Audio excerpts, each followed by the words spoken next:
نازولو ستاسو په درانه چوپړ کې د خپلو همکارانو څخه زم خالد خان نیکی هلي مینه او احترامات خبرونه د قیامت په کم کې چې د ټرانس هیومنزم په حواله باندې زمونږه باسونه سر ته رسیدلی دی او نن زه تاسو ته د دې سلسله چې دی نو اختتامی خبرونه وړاندې کوم 13 خبرونه کې ما ډیر زیات وضاحتونه چې دي هغه کړیو زه د 13 خبرونه سره په وست خپل خبره مخکې داسې بیایم چې د کم ساينس او ټیکنالوژي تل عمر چې دی نو زمونږه علما او زمونږ مولیانو مخالفت کړي دي او موږ پښتنو یا موږ مسلمانانو یا موږ پاکستانیانو چې دغه علما او د مولیانو کوم خبره منلې دي او د اغي تقلید منګه کړي دي نو نن چې دی وخت او حالاتو من هغه کې ودرولو او هغه تباہی او هغه قیامت سره مخامخ کو چاغه ټکه پټکه ماته اوستا بیان کو پاغي کې څه شک او شوبه نه ده پاتې سوال دا ولاړیږي چې د دې حالاتو ذمہوار سوکو ک په دې میانس کې چرته د علم او د عقل او د شعور خاوندانو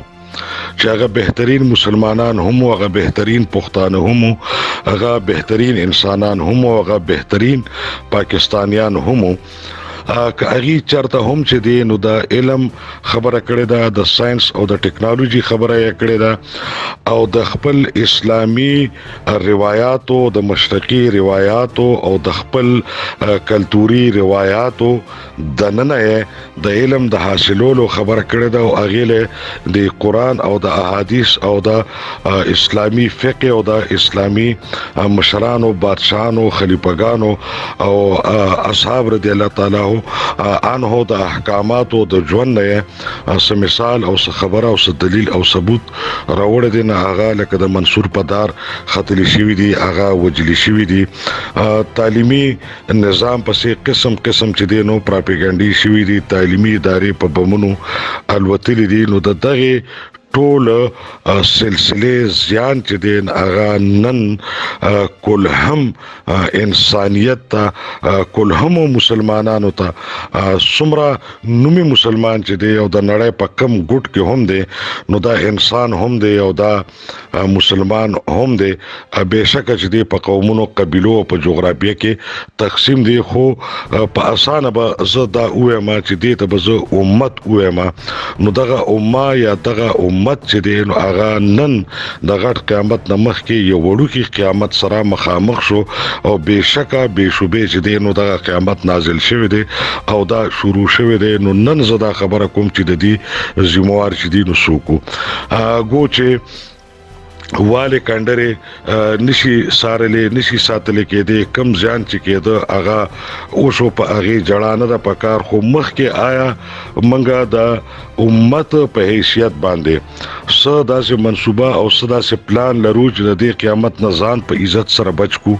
خپل دین خپل مذهب خپل اولاد خپل وجود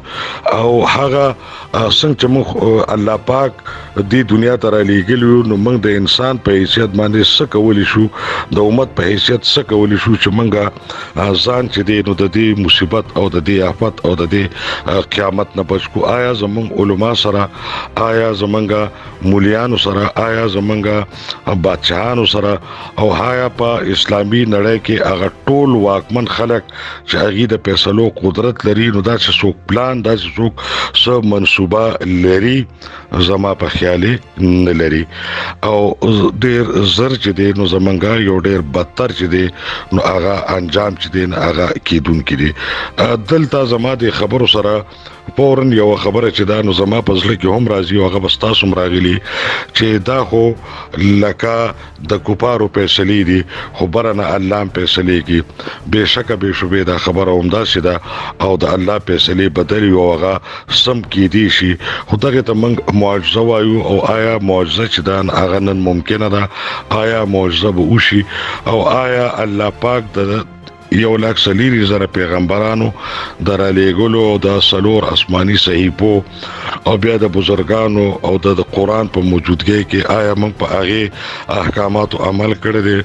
علم چې د مسلمان میراثو هغه موږ حاصل کړی دی د علم چې په ښځه او په نارینه په زنانه مسلمان فرض و نو موږ د هغې حصول کړی دی نن موږ په نړۍ کې د عالمانو په حیثیت پیژندل کېږو که د جاهلانو نو موږ چې د دغه الله پاک او د دغه انبیا د احکاماتو دونه صریح خلاف ورزي کړې ده او نن موږ یو کاندې ته دغه دی غورځېږو نو موږ په کومه تمه باندې یو یا کومه توقع موږ کولی شو خوشبیني پکار ده امید پکار دی دعا پکار ده او د الله کرم پکار دی چې سمازو شو موږ د دې قیامت نه بچو خو د عقل او د دلیل او د منطق او د ساينس په حساب باندې دا تندر چې دی نو دا زموږ په سر را پروت دی ډېر زیاته افسوس خبره دا وخت کې دا هم دا چې یو بل خبرونه قوم شناسي په هغه کې زه د ساينسي د قوم د پښتون قوم ساينسي تاریخ خولما کوشش کړو د جینټکس او د ډي ان اے او د جینز د علم مطابق چې دینو د قوم سیړنه کوله او تاسو ته په حقیقت کې دا خول چې کومه قبيله چې دانو اصلتاً هغه څوک ده په دغه باندې زما ډېر زیات مخالفت وشو د ډېرو خبرو تاسو ته پته نشته ډېرې خبرې زلا کول غواړم هم نه کله مناسب موقع نو زبا هغه تاسو ته کوم خو زما څومره بیزتی چې د یو انسان کې دي شي نو هغه بیزتی زما وشوه څومره چې یو انسان ژوند ته خطر کې دي شي هغه خطرونه زه تیر شم ماته پیښ شوي نو زما چې څومره مخالفت شو زما چې څومره بیزتی شوي زما ته څونه خطرې جوړ شي او خلک په دغه خبره خپو چې زه په ساينس باندې ولې خبره کوم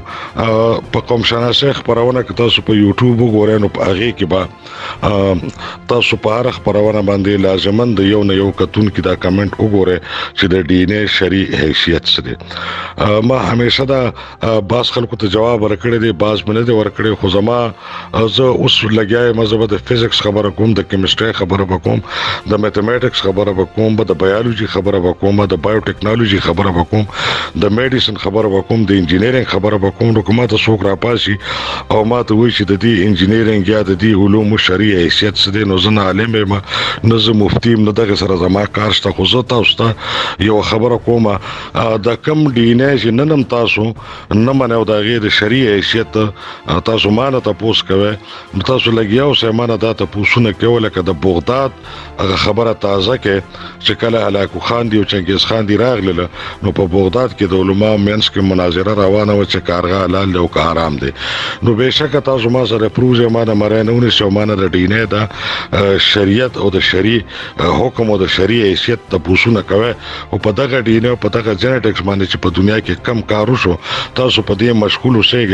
او تاسو به خبر هم نه ستاسو حیثیت به د زناورو د منګکانو پاتې شي او څه ته چې تاسو انسانان وایه او څه ته چې تاسو اشرف المخلوقات وایه نو هغه به د نه په سوونو زرګونو میله او په فاصلو باندې بر اسمانونو طرف ته لاړ شي کائنات به الله مسهر کړي د الله رازونو ته به ورسي او دغه ټولې خبرې چې دی نو یو حقیقت دی او بېشکه تاسو اوسم زماره ټول مېلسته اكو بکو سرشنده کوه اوسم ځان لزړه کې ځان له خوګه ګولې چې د عقیده پیدا کې هم دغه شانتي چې دی نو زما د یو خبرې چې دی نو معنا د شرعي جواز پښتنه اوکه او چې کوم من کې دی ژوندۍ وي او غي بدارس په خپل سترګو ویني خو بیا به وخت تیر وي او دغه زمونږ مسلمانانو سره زمونږ پښتنو سره او زمونږ امت سره همیشه شوي دي او زما دا خیال دی چې دا اخیری یو کوشش دی یو اخیری هڅه ده یو اخیری قدم دی چې د دې نه پسته به نه امت پاتې وي او د دې نه پسته به نه پښتون پاتې وي نه به پاکستاني پاتې وي د دې نه پسته به صرف په دنیا کې دوه قسمه خلک یو به انساني او یو به زناوري دغه انسان چې دی هغه به نیم انساني او هغه نیم به هغه زناوري او د منتخبو زناورو هغه ټول صلاحیتونه وي او هغه به یو سوپر هیومن بینګ وي هغه به اشرف المخلوقات وي که څوک دا حقیقت مني او که نه مني که دې ته څوک په کم نظر ګوري که دغه خنزیر چې تل عمر تاسو نفرت کړی دی دا خنزیر بوسته د شته پر مخلوقات د وجود چې نو 50% بداغه د وجود ایسوي او دغه شانته با دا نور زناورم چې په دغه انسان کې اوسې یو دغه خبرونه تاسو وره دا هم کته سوچ بم پکړي نو دغه حقیقتونه دي دغه ساينس ته دغه د ساينس دنیا هغه ځای ته لاړه او موږ چرته ولاړو دا سوچ چې دینو تاسو له پکار دي په دې خبرو غور او فکر تاسو له پکار دي او اوس هم تاسو کولای شئ چې به حیثیت انسان به حیثیت پښتون به حیثیت پاکستانی به حیثیت مسلمان او به حیثیت امتی سوچو کې سوچ بچارو کې غور او فکر کې راټول شه جرګه شه مرکه شه او د دې قیامتونو نه ځان خلاص کې او دا دنیا ځان ته یو جنت دنیا کې او په دې یو جنتی ژوند تیر کې هم دې خبرو سره کما سلسله قیامت چې ما راخ کړو نازولو هغه سرته رسیو کو جون یو خیر وي نو په نوې نمونه په نوې خبرونو په ځنې زړو خبرونو کې تاسو سره به دیدنونه چې دي نو هغه به باقاعده کیږي او د یو بل دروغ جوړنه به خبرې کو یو بل سره به خبرې کوو او نوې معلومات سه علمي خبرې چې زموږ مخ ته راځي او تاسو په خدمت کې وړاندې کوم هم دې ټکو سره د خپل همکارانو اجازه اخلم او تاسو سپارم په یو پاک لوی مهربانه بيخي بخونکی او شیرین الله پاک